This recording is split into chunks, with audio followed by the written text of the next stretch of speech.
तो आज हम देखते हैं राजस्थान पटवारी रिजल्ट में फोर्थ शिफ्ट वालों के जो अधिक नंबर आए हैं उसका सही सही कारण क्या है कि तीन शिफ्टों में किसी के अधिक नंबर नहीं आए, ओनली चौथी शिफ्ट में सबके अधिक नंबर आए। इसका कारण क्या है?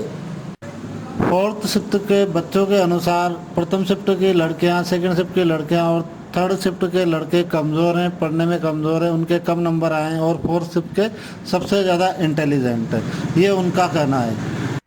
पर मेरा मानना है कि फोर्थ शिफ्ट के बच्चों के ज़्यादा नंबर आने का कारण उन्हें 2 दिन पहले पैटर्न का पता चलना था। पैटर्न पता चलने से ही उनके अधिक से अधिक नंबर आए हैं।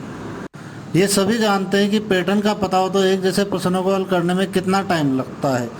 मैं तो रीजनिंग हल करने में हम जानते हैं, अगर हमें पैटर्न पता हो तो एक जैसे 100 प्रश्नों को हल किया जा सकता है, और पैटर्न पता नहीं हो तो 2 प्रश्न हल करना भी बड़ा मुश्किल हो जाता है।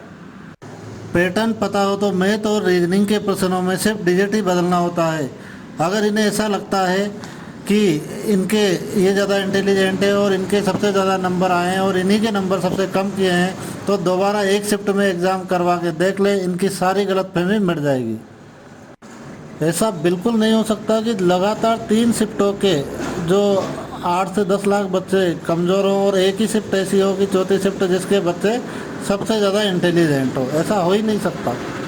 मेन कारण यही है कि इन्हें पैटर्न का 2 दिन पहले पता चल गया था। पैटर्न पता होने के बाद इन्होंने पैटर्न को स्टडी किया, और ये मान लो अगर आप 10 क्वेश्चन भी सही करते हैं, 10 से 15 क्वेश्चन भी सही करते हैं, तो 30 से 45 नंबर इनके अधिक आ जाते हैं, जिसकी वजह से फोर्थ शिफ्ट वालों के नंबर अधिक आए।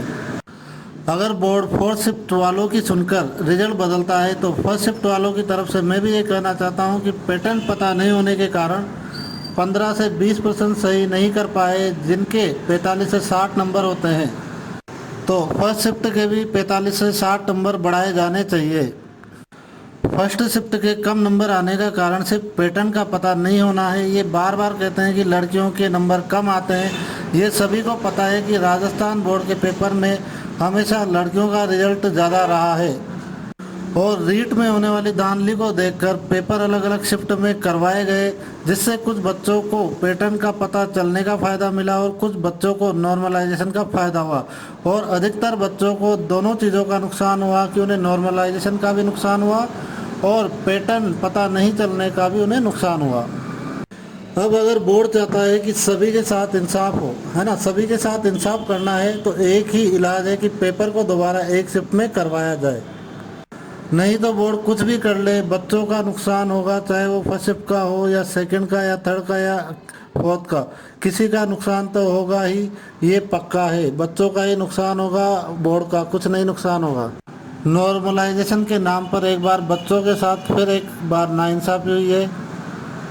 मेरा तो मानना है कि पेपर को दोबारा एक शिफ्ट में करवाया जाना चाहिए। आपकी क्या राय है? कमेंट बॉक्स में लिखकर ज़रूर बताएं।